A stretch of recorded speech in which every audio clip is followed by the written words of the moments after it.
Hello, good morning everybody, and welcome to this very special webinar.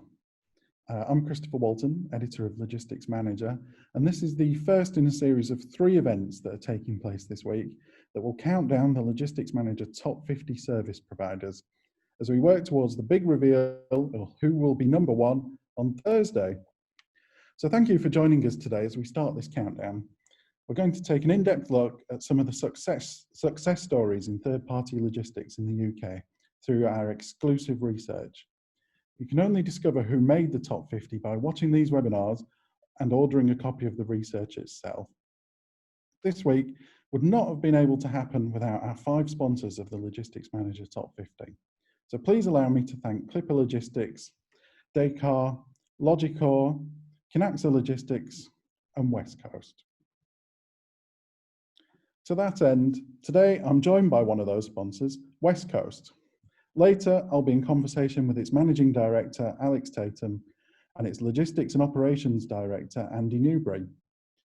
You'll discover how Britain's largest privately owned IT company is growing its supply chain, distribution, fulfillment and warehousing services for some of the largest brands in the world. You'll also find out how Westcoast represents companies such as HP, Apple, and Microsoft, and how it is diversifying its 3PL services for a wide variety of customers, including Estee Lauder, as well as how it provides laptops for schools and PCs and printers for Nightingale hospitals, and what its growing 3PL services can do for you. But more on that in due course. It's worth just giving some explanation on exactly what the top 50 is. There are 4 elements to the top 50. Firstly, data. This research is based entirely on publicly available data regarding the financial performance of logistics service providers. All figures have been sourced from fully audited accounts filed at Companies House, and where possible, the most recently filed accounts have been used. For companies with multiple divisions, we have used the most recently filed accounts for each division where possible. In some cases, this means that entries are an approximation of performance based on the most up-to-date data available. That's the disclaimer out the way. All that data is then used to compile the countdown, and this has allowed us to focus on one thing: growth.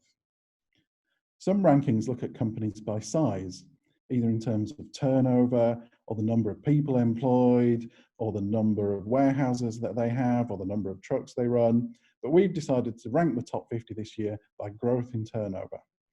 This allows us to focus on the growth stories that have delivered such performance, where third-party logistics has helped businesses grow, or where businesses have changed markets by making acquisitions.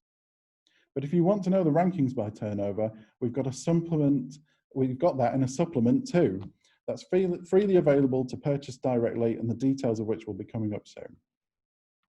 So why are we looking at growth?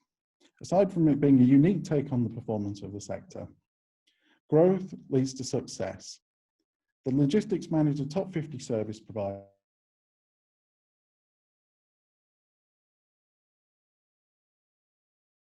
is a British business. Oh, sorry, just one second. We want to showcase the logistics service providers, the 3PLs and the 4PLs that are helping their customers grow and achieve their goals. That is what being a service provider is all about. And finally, along the way, we'll discover the customers that are growing their service with their service providers, from high tech to retail, from export to import, and e-commerce to healthcare. Logistics has it all covered. So let's start the countdown. Okay, so in at number 50, we have the Scottish giant Malcolm Logistics.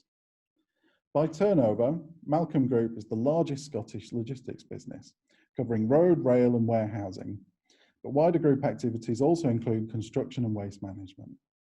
Its UK turnover was up 3% to 206.1 million in its most recent financial year, and that includes contributions from its 3-year £21 million contract extension with rail freight operator DB Cargo UK. In at 49 is APC Urbanite. The delivery network has some 103 locations in its member network and comes off a year when its focus on providing transportation and sorting services for parcels and freight for SMEs saw network volumes increase. As a result, UK turnover was up 3.5% to 109.5 million. It particularly saw a boom in its fragile and liquid sortation, following investments in expanding its sortation facilities that have enabled it to process more fragile deliveries per hour. In at 48 is the incredibly difficult to pronounce Genese and Wyoming, and I'm hoping I'm getting that right. For older logistics head, you better know this American-owned 3PL as rail and maritime intermodal operator, Freightliner, and container transport specialist Pentalva. I know I certainly do. Its UK turnover was also up 3.5% to 324.6 million, driven by bulk materials contracts with the likes of Tarmac, Hanson Aggregates, and Aggregate Industries. At 47, sees the UK activities of the world's largest logistics service provider by turnover, UPS. The parcel delivery giant saw UK turnover rise 3.8% to 1.3 billion in UK. It has been expanding its healthcare facilities in particular, and its subsidiary Polar Speed, which specialises in refrigerated transportation management, warehousing and distribution services for pharmaceutical supplies, is set to open a new distribution hub in an as yet unspecified location in the Midlands. In at 46 is the venerable old Royal Mail. This year saw parcel volumes top letter volumes for the first time in history at Royal Mail, as the universal service provider continues to transform its business. To that end, its stated ambition is to be a parcel-led business, with 70% of revenues coming from parcel delivery by financial year 2023-24. UK turnover was up 4% to 10.6 billion. Some 3 billion of turnover comes from its international business, General Logistics Systems. Next slide. In at 45 is TVS Logistics, which is perhaps better known in the UK as Rico Logistics, which is its express parcels division. It also offers end-to-end supply chain solutions across a variety of industry verticals, including automotive, medical, and retail. UK turnover was up 4% to 304.4 million. In at 44 is one of the biggest 3PLs in the UK by turnover, XPO Logistics. It's been an interesting 12 months for XPO, which started 2020 in those pre-COVID times, if we all remember those, with its chief executive Bradley Jacobs saying that the US 3PL was looking at strategic alternatives, which included the possible sale or spin-off or one or more of its business units. Since then, that idea has been put on hold as well, markets collapsed during COVID, to be honest. 2020 saw XPO renew its reverse logistics contracts in the UK with Asda, a transport services contract win with home appliance company Beko, and a full outsource of transport functions and a 3-year contract with Etex. It also saw the CMA approve its acquisition of the UK-based contract logistics portfolio of Kuhn & Nagel. As a result of the sale, XPO will acquire the former drinks logistics, food services, and retail and technology businesses of K&N. These operations generated a turnover of approximately 615 million in 2019 and employ some 7,500 employees.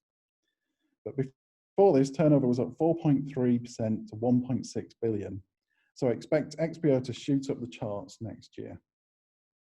At 43 sees the US arm of supply chain services giant Syncrian. Specializing in technology and automotive sectors, turnover was up 5.1% to 75.2 million. And at number 42 is Wincanton, the largest British-owned 3PL. Turnover at Wincanton rose 5.2% to 1.2 billion. In September 2019, James Roth began his tenure as chief executive, succeeding Adrian Coleman. And one of the first tasks Roth undertook was assessing the merits of a potential acquisition of Eddie Stobart Logistics, but only to withdraw its interest in November 2019. Highlights over the past 12 months include extending its Supply Chain Excellence Award-winning contract with Wix after the retailer transitioned to its in-house operations to the 3PL in December 2019. As an aside, it would win 2 further Supply Chain Excellence Awards in 2020 the Sustainability Award with Ella's Kitchen, and Team of the Year with Kraft Heinz. In June, it signed what it called a first for third-party logistics, a 5-year contract to run an online fulfillment centre for Waitrose in Greenford in West London. In July 2020, it secured a 2-year extension to its transport and warehousing operations contract with Asda, building on a 15-year relationship, and has also signed a 5-year contract extension with online furniture retailer Loaf. It's also worth mentioning that in October 2020, it sold its container business to Maritime Transport in a deal that it said would reduce overall turnover by 60 million. Finally, for this slide, many will know Demarco UK, which ranks at number 41 with a 5.5% rise in turnover to 97.2 million, as the freight forwarding and supply chain management division of AP Moller Maersk. The Demarco brand is being wound down worldwide as activities are combined with Maersk's logistics and services products. So they will rank next year, but in a slightly different format, under a slightly different name. We move our countdown into the top 40. So hold on tight, pot pickers, as they say.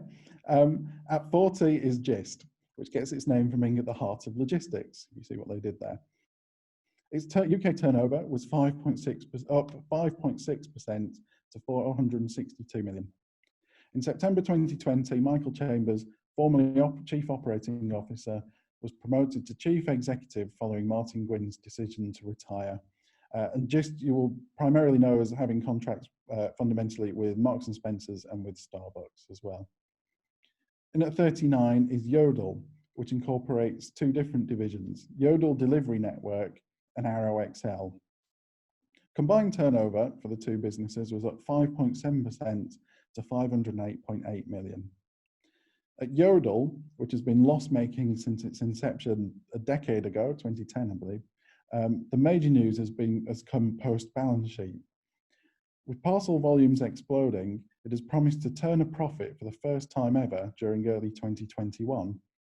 It's also looking to transition from its vast distribution centre in Shaw, Greater Manchester, to a new home in the north of England in the next 5 years, which is a major step for that business. Its turnover as a business grew 4.3% to 420.6 million.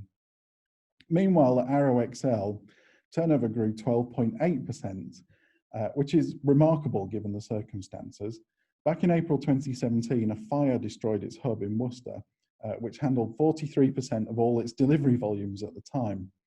But by September of that year, it had opened a medium-term replacement site in Droitwich, obtained planning permission to rebuild the Worcester hub in 2018, and it's been back and fully operational since October 2019. It invested 3.8 million in rebuilding that site.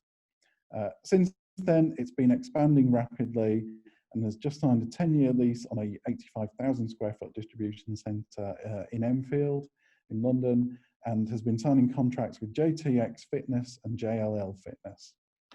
Staying in the world of home delivery and parcels, in at 38 is parcel specialist DPD. Turnover at the UK arm of La Poste was up 5.7% to 1.02 billion. In September 2019, ASOS extended its 10-year partnership with DPD by awarding the parcel carrier a 5-year multi-million-pound contract to supply delivery services across the UK until at least September 2024. The contract also includes a provision for at least 50% of deliveries within the London ultra-low emission zone to be served by electric vehicles only. At number 37 is Turner's, brackets Soham. This East of England giant is also growing acquisitively after it acquired an 80% share of fellow East Anglian haulier Jack Richards and Son in August 2019, adding in excess of 57 million of turnover to its operations. Overall, UK turnover was up 5.6% to 465.7 million. 36 sees another acquisitive 3PL, Kalina Group. On the 1st of June 2020, Kalina added temperature-controlled specialist Fowler Welsh to its list of acquisitions over the past 5 years. It's acquired Robsons of Spalding in 2018, Warren Warehousing Group in 2018 as well, and Great Bear Distribution in 2016, which seems like it should have happened much sooner, but I can't believe that's 4 years ago. Approximating its performance, turnover was up 6.2% to 583.4 million. Next slide, please. With turnover up 6.6% to 2019, with turnover up 6.6% to 229 million, the subsidiary of German 3PL Harry Global Logistics and the McDonald's wholesale and supply chain partner Martin Brower UK, STI Freight Management ranks at 35. While at number 34, Sutton's Group saw a turnover rise 6.8% to 181.6 million. In April 2019, Sutton's Group acquired DHL Supply Chain's domestic bulk commodity chemicals business. Sutton's Group incorporates activities in Asia, the Americas and Europe, as well as in the UK, and has continued to renew and expand contracts in the bulk sector, including the likes of Green Chem, Grace Overseas, and Rise Hydrogen. Ranking at 33rd is Nagel Langdons, with a 7.1% rise in turnover to 160.9 million. Not to be confused with the Swiss Kuhn and Nagel Group, the German Nagel Group specialises in temperature-controlled haulage and warehousing services across the UK and internationally. Armstrong Logistics ranks 32nd, with turnover up 7.2% to 29.9 million. This Armstrong is really a story of where customers have grown in tandem with the 3PL. With Armstrong's Logistics is Aldi's approved logistics partner in the UK, as well as a member of the Palex network. It has worked with the discount supermarket for what it describes as an extensive period, and the two parties have jointly developed a consolidation platform for ambient goods. As a result, in September 2020, it took a 377,000 square foot warehouse on a 15.5-year lease at Manga Park, Lutterworth, on the back of its growth with Aldi. So watch this space as it climbs up the charts in the coming years. And for those who remember earlier, we were speaking of the Swiss Kuhn and Nagel, and Kuhn Nagel ranks at 31 with turnover up 7.4% to 1.8 billion. As you'll recall, in entry 46 with XPO Logistics, K&N has reached an agreement to sell its drinks, logistics, food services, retail and technology businesses to XPO, and the business turns over 615 million in the UK with some 7,500 employees. Kuhn Nagel has stated that it wants to focus on the pharmaceutical sector and technology sectors in particular, so this will of course change its rankings in coming years. So for our first webinar of the week, we've counted down from 50 through to 31. So if you join us tomorrow, you'll be able to discover who ranks from 30 to 11 before on Thursday, when we count down from 10 to 1. Just to close out the research part of this presentation, we just have some fast facts from the top 50 that kind of can compare the context of some of what I've been saying to the wider top 50 itself. If you look at all 50 businesses, they have a combined turnover of 34 billion in the UK, so represent a serious part of the UK economy. Average year-on growth for the top 50 has been 12.4%, and those of you with keen eyes and keen ears will realise that everybody who ranked from 50 to 31 is below that threshold of average growth within the top 50 itself. So as we move up higher, we will see some companies that are growing seriously quickly.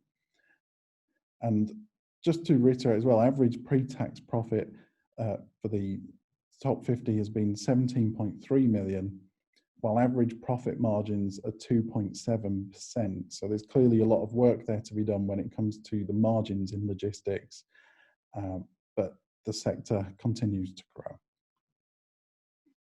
So as I said, we'll be coming back to the remaining entries in the top 50 over the coming days, but now it's time to welcome Westcoast.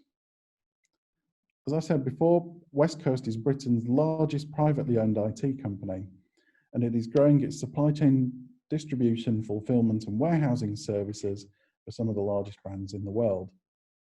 And I can tell you it ranks significantly higher than 31 when it comes to year-on-year growth as well, and I'm sure they'll be delighted to hear that. I'm also delighted to welcome to this webinar Alex Tatum, Managing Director at Westcoast.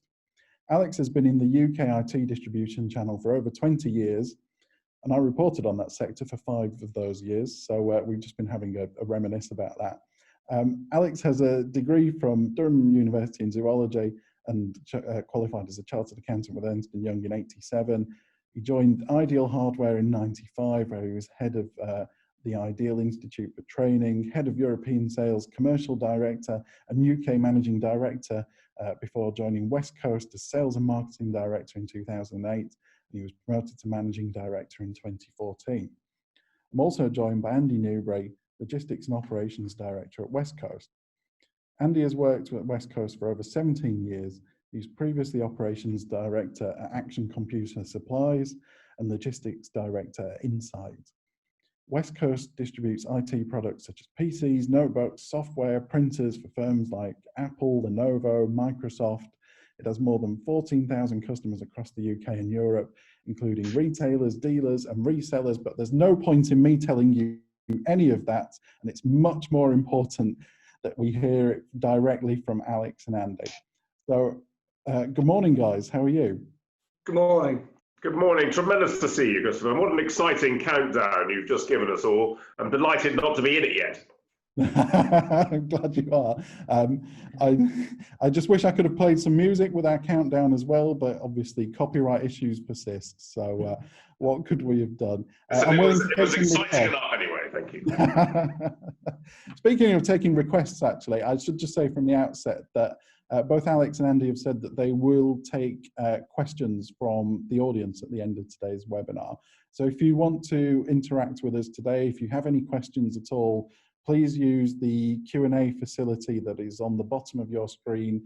Click on that box, type in your question, give us your name, and we'll be able to take as many questions as possible. But let me start by asking you guys, if you could tell me how Westcoast has grown over the years.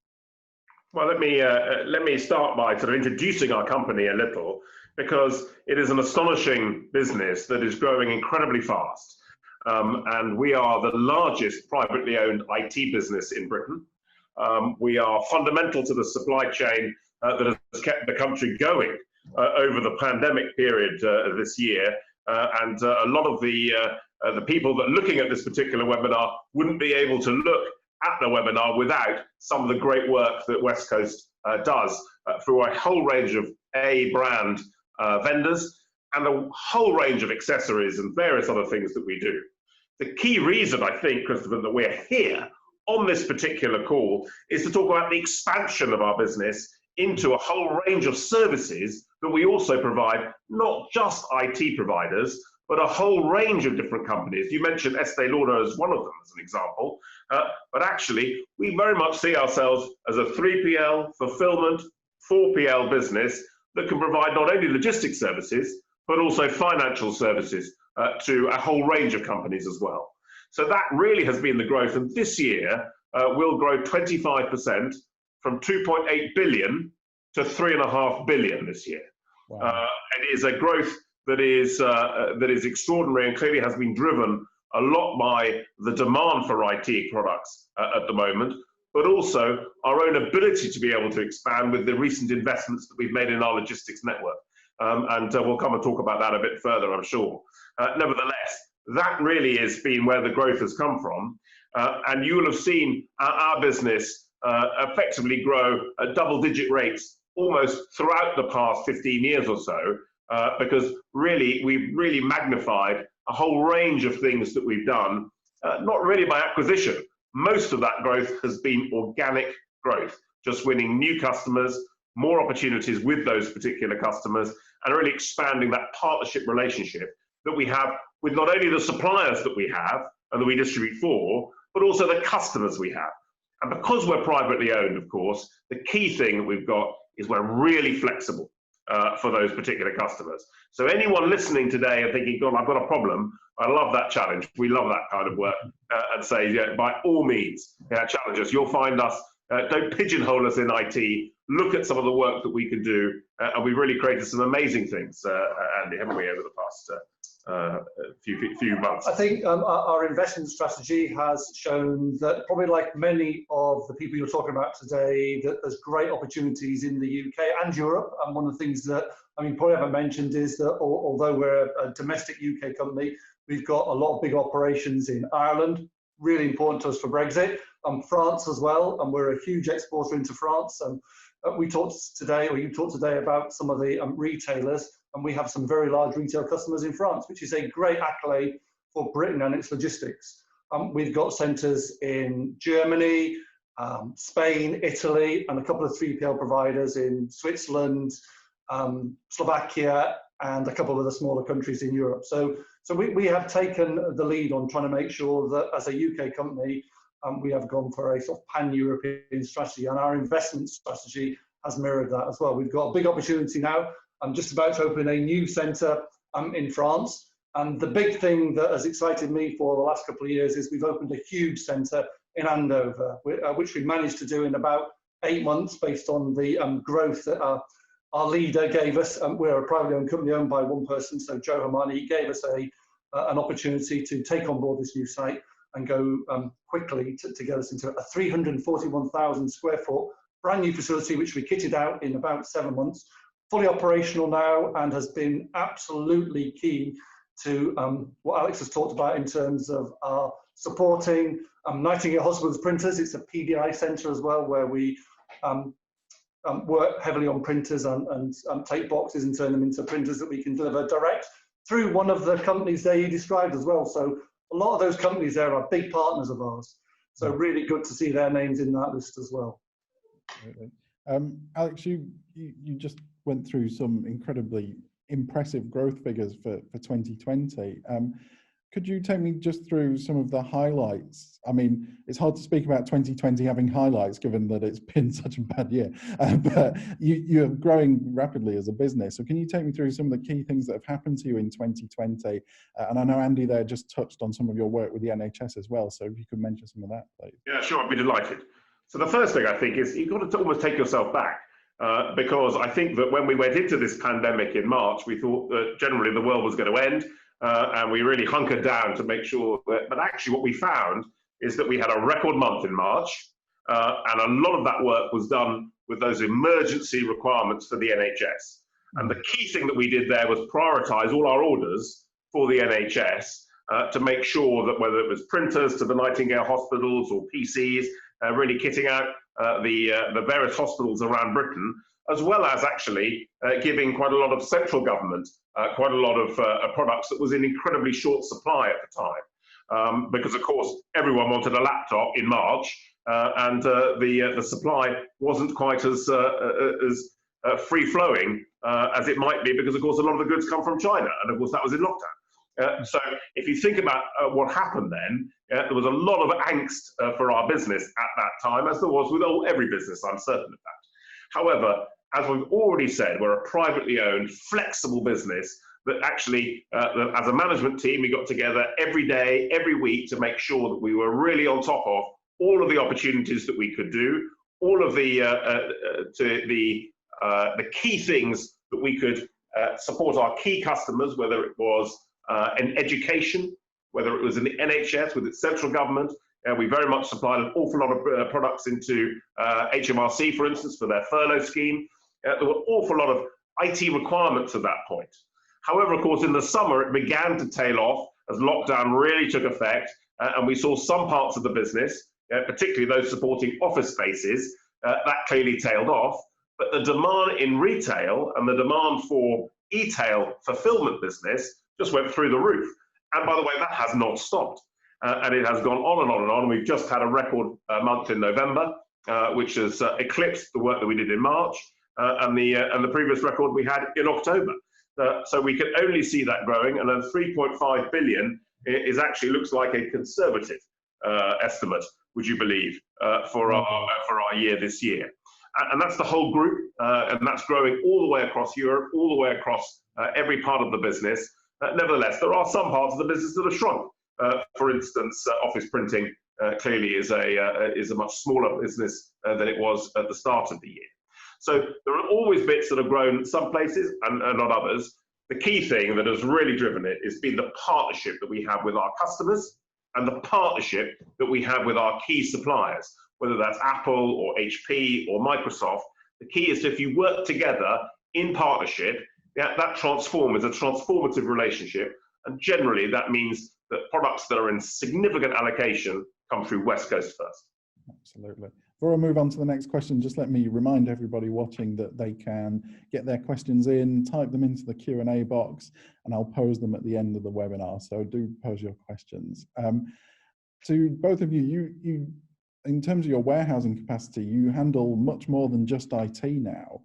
So can you tell me a bit more about how you've expanded your customer base? I'll start there. One of the opportunities we saw some time ago with some of our bigger customers who were buying IT goods was they also provided to their customer base a lot of products which we'd never even thought about before. But think about the people, the providers you're talking about today. I hate using the word a box is a box because we think that logistics is a lot more than that, and our service is key to our success. But we saw opportunities in a number of areas, non-IT. So we distribute things like Yankee candles, some of our customers. You've already mentioned Estee Lauder. We do that. The warehouse in Milton Keynes, which is working not exclusively but heavily now on fulfillment, has got brands in there you just would not associate with Westcoast.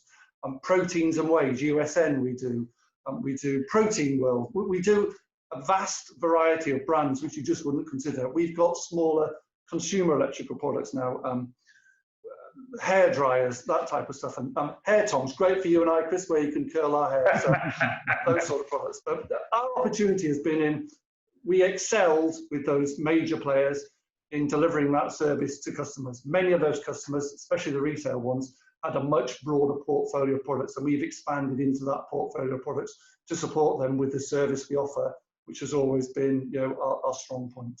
So a lot of that work you talk about is the customers that we already had, but actually not with the suppliers that we had.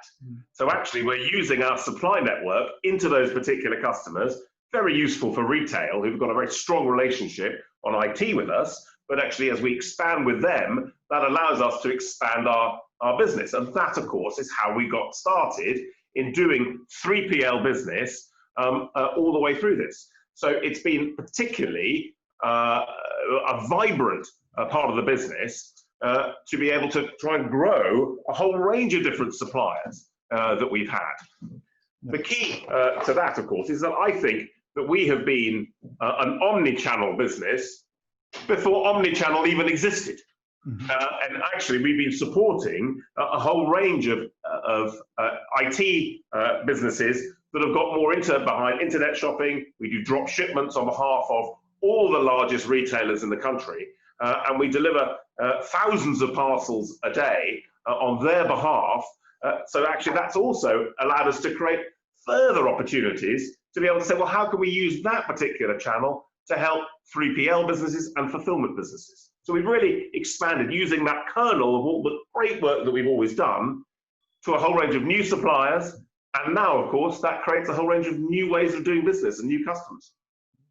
How was that transformation into a kind of fulfillment services provider, a 3PL in effect? How has that transformed your business internally? It's an excellent question. Yeah, I think it'd be fair to say that what we've found is that as we've expanded our warehouse space, we've also expanded the types of people that do the selling of these various products. And of course, the IT business has changed dramatically since you were reporting it on it, Christopher, 20 years ago. When I had more hair, yeah. I'll take your word for that. Yeah. But the fact is, it has been a dramatic shift in business. And what's happened is that IT distribution providers, such as Westcoast, are doing all the heavy lifting now on behalf of those retailers and resellers.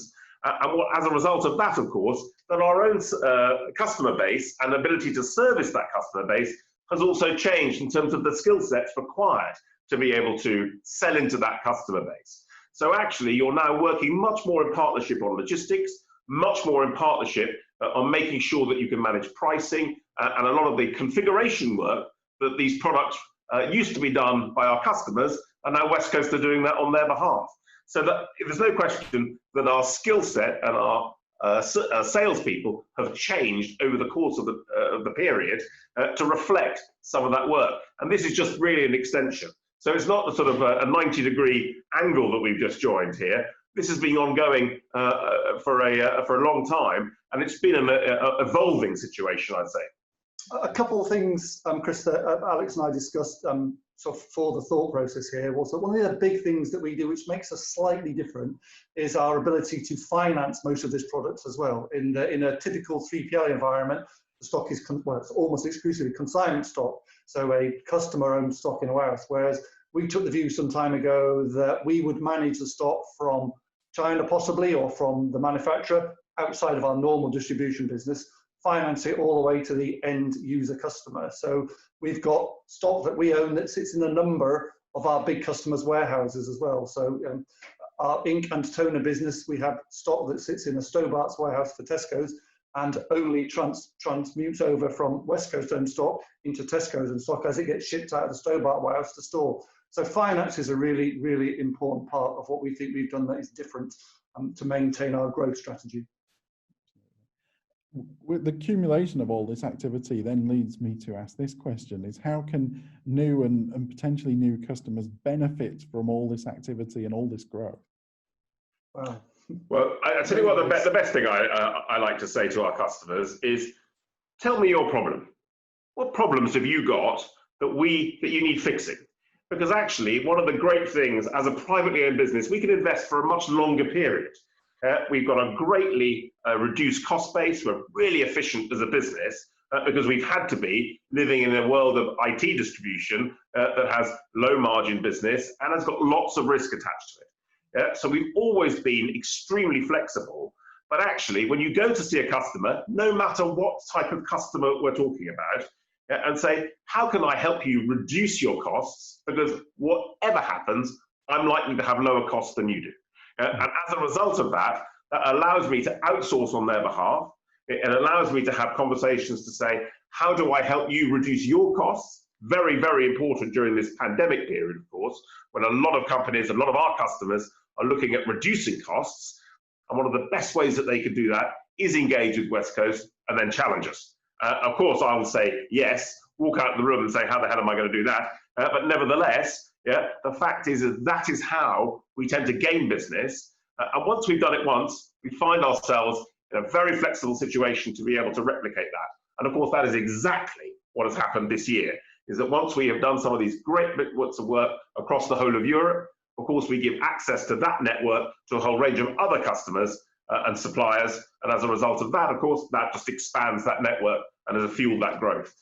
So that is really how Westcoast do it. And because I think we're privately owned and owned by one of Britain's great entrepreneurs, that really is an entrepreneurial and innovative way that we come across to our customers. And any listener today will have that kind of issue to say, well, how do we fix that? And if you've got a traditional 3PL, very much you may find that they can't manage the way that we can. And Andy's point about financing the goods as an example. So 3PL going into fulfillment, going into 4PL type program, we absolutely can start in one place and end up somewhere totally different. Absolutely. Again, as I continue with the questions, just allow me to remind everybody that they can type their questions into the Q&A box and interact with us today. You spoke earlier about the European side of your business. And of course, Brexit is coming in nearly 4 weeks, 5 weeks, well, a month's time. So what are you doing to help customers through the transition? Two things. I'll start with the first bit and Alex can talk about the work that he's done as well. So my main function has been making sure that our systems are fit for purpose. The big part of what we believe is going to be the biggest struggle is the movement of data for all the electronic forms that are demanded both on imports and exports. And we've been testing that with hopefully some more of those partners that you're about to talk about in the lower group. So one of our key partners, Europa, we've worked with them at trying to make sure that data flow works really well and getting across to many of our customers that we've got opportunities in many other countries where we can take advantage of our warehousing space to give them peace of mind that whilst there hopefully won't be any problems on the transition date, should there be problems, we've got an opportunity for them to use one of our facilities as a staging post to make sure that their business continues to flow. If I could expand, we sell something like 120,000 different products. at any one point in time. Each of those will have a commodity code and a country of origin that needs to be on any export documentation. And because not only do Westcoast operate a very significant business here in the UK, but also, as Andy's talked about, on the mainland of Europe, but most importantly, perhaps at this juncture, is Ireland. And Ireland, of course, we tend to transact all the stock that's here in the UK overnight to our customers in the Irish Republic. Now, clearly, every single one of those will need appropriate waybills and appropriate documentation. And all of that has to be stored. So one of the great things that Westcoast does is to be able to collect all that data from all the suppliers, all the various third parties that we have, and be able to give that to customers and to give them a sense of we're under control here to be able to get the paperwork through very efficiently using those systems that Andy's talked about. It's a really, really important factor that many, I think, current UK customers have underestimated how important that's going to be if they're shipping not only into mainland Europe, but also into Ireland and into Northern Ireland too, because of course, that documentation is going to be required in the Irish Sea. Absolutely. I have one question that's coming from the audience. I've got two, but one's asking if they can have a free laptop, which I think is just a little bit cheeky. So my other question was, speaking of IT equipment, we're just going through the kind of the retail peak at the moment, and the audience are asking how you work with your particular clients through kind of Christmas peaks and cyber retail peaks, such as Cyber Mondays and Black Fridays, that kind of thing. That's been a really big challenge this year, mainly due to the lack of supply of many of the products. But one of Westcoast's strengths has been the foresight we put into planning what we're going to have available for this week. So we have worked now, I think, for 2 weeks flat out, both weekends, and have been shipping sort of 30 to 40,000 retail fulfillment orders every single day. So opportunity is there. It's about resourcing, it's about planning. So if I was to put anything on the table for you here, it's, you know, we had the product, we've got the resources, and we planned to do it, and it's been very successful. As Alex mentioned before, our November figures in our retail area smashed our previous record, which was October, by a substantial amount as well. So we have been able to manage that supply of product to the customers that need it, end user customers, as well as for our big customers who've taken advantage of the systems and processes we operate in order to do that. Chris, I think it's really worth pointing out one of the true heroes of this pandemic has been the logistics industry.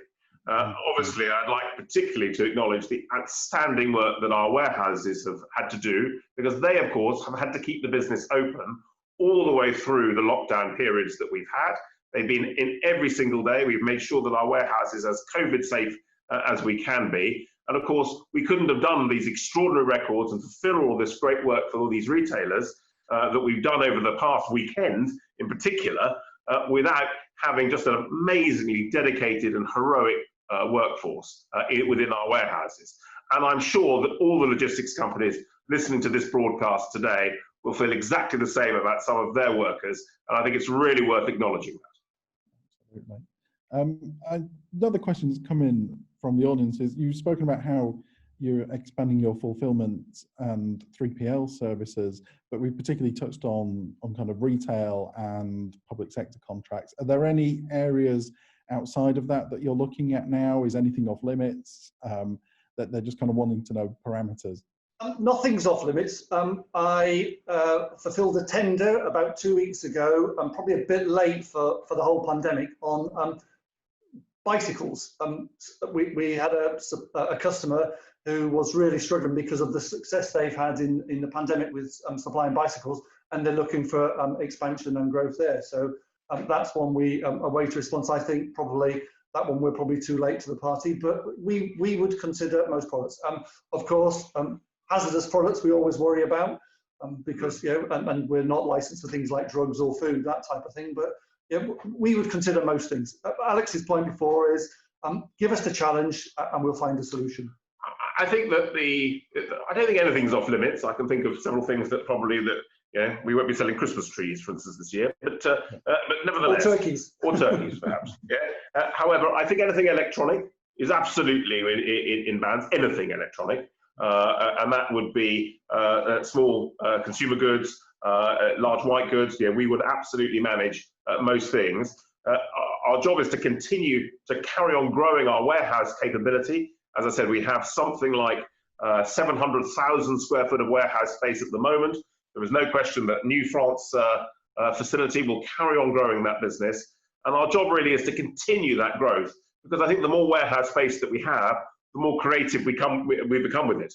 And that's no question that some of the work that we've done with Estée Lauder, as an example, this year, which is a brand new contract this year, that we deliver for them on a whole range of things and a whole range of brands that they have. That can only show you that we can do a whole range of different things, businesses that aren't electronic. So I think that if that gives you a sense of, okay, we'll do some amazing things with printer cartridges and some amazing things with large servers that power the internet. But actually, if we can sell candles and we can sell things into retailers, then absolutely we can manage anything. Absolutely. If I could just remind the audience when they're posing your questions to put their name on it, that would be fantastic, because we're getting some anonymous attendees, and that's always frustrating. We always like to know names. It's even harder to ship a free laptop to someone who's anonymous. I'm so sorry. One other question that's coming, you touched a lot there on names that are kind of at the very top of global enterprises. Do you have anything on offer for SMEs? Well, of course, the majority of our customers would classify themselves as a small and medium-sized business that are resellers selling into a small and medium-sized business channel. A typical Westcoast customer would potentially be someone sitting on an industrial estate in a small town, and their job is to service the small town themselves. So they service the local parish, the local businesses, and the local schools. And that really is a typical West Coast customer, and we service thousands of those type of customers. And whether they are buying A-brand goods or actually buying accessories or products that they require, actually what we found is that really the demand for IT is ever growing. And of course, IT products are really just so critical now to the success, not only of everyone in this lockdown period, but it's going to be for the success of our nation. We've seen the key focus on digital skills that the government are putting out there at the moment, which we 100% support. It really is going to be an utterly critical success story for our country as we grow through that. And who knows, West Coast hopefully can be the powerhouse behind all of that. It does actually, you've kind of preempted the next question from the audience, who ask, sadly anonymous, put your name. What is the outlook for the IT sector, and do you expect IT demand to slow down after the lockdown ends? But from your answer there, I don't think you do. Definitely not, definitely not. Before I mentioned about our forecasting and planning, our order book with our vendors has never looked stronger. I think, I'd hate to think what the number is, but I suspect we've got over £1 billion worth of back orders with our major vendors due to come in between now and the end of the first quarter. Absolutely. And one question I'm keen to know is what drives Westcoast to succeed? What's the drive behind the business? Is very high, but the B2B demand is very high. And actually, as people go back into the offices, they're going to change the way that they have IT. You're going to, because I think we all agree that a lot of people are going to be working a mixture from home and also from the office. As we go forward, as lockdown breaks and we all get a vaccine, you can see there's going to be a mixture. That's not going to go back to the way it was. And what's going to happen there, I think, is therefore your IT demand for products that you use every day will change, and therefore that will create some demand in 2021 and beyond. And I've already talked about the digital skills that's going to be required for the rest of time, I think.